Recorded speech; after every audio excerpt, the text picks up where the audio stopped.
My name is Cristy, and I'm a community chef with United Way of New York City. And today I'm going to be doing a citrus collard greens with raisins dish. I think it's really a tasty way that you might enjoy if you have time to do it. There's very few ingredients in this, and they're typically available in pantries: raisins, oranges, and often collard greens through the farmers program. So it seems like it should be one that people could make, I hope, and that they will enjoy, but at least they can enjoy watching it, and I will get to eat it. Sorry about that. So yeah, I also wanted to just start out by telling you that I, of course, washed my hands very thoroughly, and I always say those 4 steps: water, soap, scrub, 20 seconds, and rinse. And I also washed all the produce we're using today, even things that have a peel on them, just so I don't transfer any dirt or soil when I cut into something like my orange or my garlic. So I'm going to just get started by putting, I'm kind of having this recipe, putting it in half because I have a smaller family, so I just don't need a lot right now today. And then I'll store these like I spoke about. But so I'm gonna use probably a little bit less than a tablespoon of oil. I've got a little electric frying pan over here, which I'll bring up at some point when stuff is more cooking, but I'm gonna put just a little bit less than a tablespoon of oil in it and just let that heat up. My pan was already hot a little bit. And then while that's getting ready, I'll start preparing the collard greens. I'm not going to use the stems in this dish today just because it takes a little bit longer to cook, and I kind of wanted it to go a little bit faster. But the stems are definitely edible. Some people even make like pesto out of it. They, blend them up and put nuts and cheese and oil in it, make a pesto. People use it as part of their vegetable broth if they're doing a vegetable broth or other soups. And people might have other ideas for the stems that they use them for. And all this can be eaten raw too, right? So it's really, like any of the greens can be eaten raw. So I usually just start to tear off a little bit at the bottom of the stem. And then I just kind of use my 2 fingers and just kind of zip it off. And I can pretty much get the whole stem, maybe a little bit left behind. And like I said, I'm going to save these and use them for other things. I'm not going to throw them away. But if I were going to cook them in this dish, I'd cut them super small and put them in probably around the time I put the garlic in, just to give them a little bit of extra time to cook. So I just, kind of tore the bottom part a little bit just to get it started. And then you can just use your 2 fingers and just kind of zip it off. Or you can use your thumb and forefinger. And you see, basically, I get the whole nice leaf without the thick stem. So, even if you're going to use the stems, you might want to separately cut them, but you don't have to either. Some people don't, There's a lot of ways to do this stuff. I just took a clove of garlic, took the peel off after I washed it, and just minced it up into pretty small bits. You could also slice it though if you like. That's another great way to do it, and has a different flavor actually when you slice it. It's a little bit sweeter sometimes.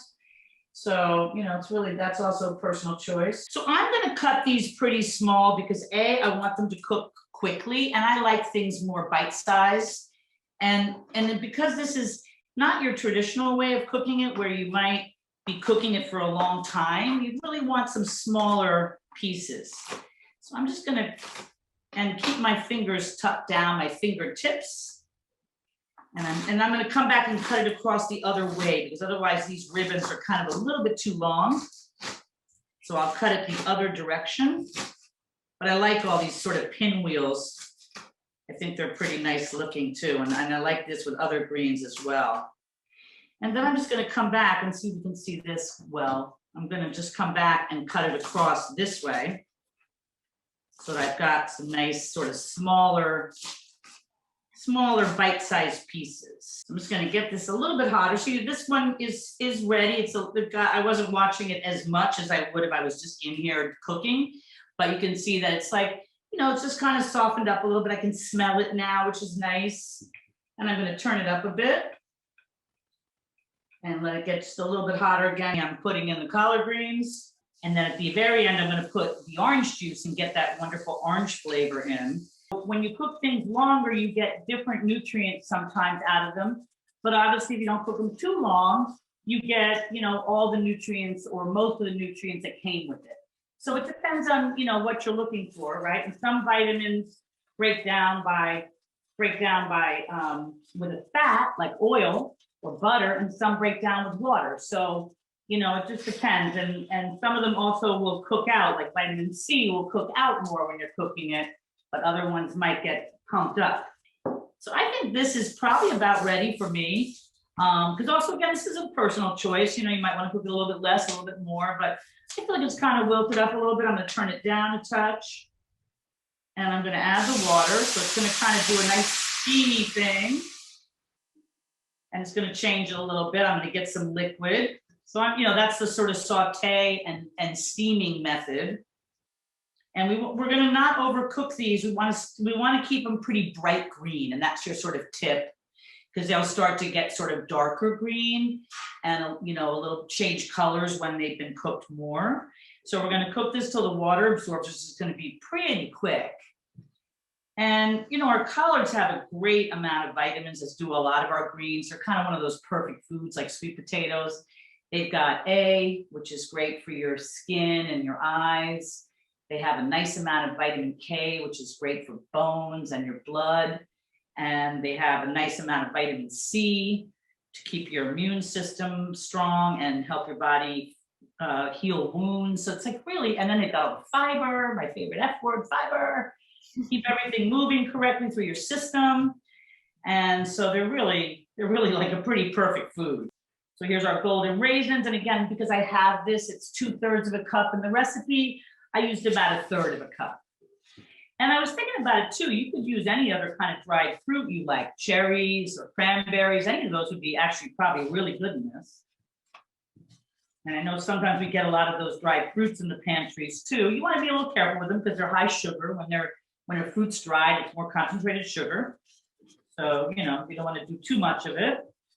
Ooh, I can really start to smell the garlic. Everything is coming out now. I'm going to put in the orange juice. And that's just going to be just to really flavor it up. And just, I think the recipe says about 15 seconds. So you're just really heating it up. You want it to kind of stay nice and juicy. So I like the golden raisins in this, but the dark ones look really cool too. And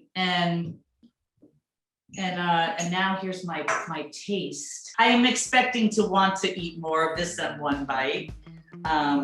So I'm going to give it now the drum roll taste, and it really smells so good. It's just, I can smell the collard greens because they're so fresh, but I can smell the other ingredients.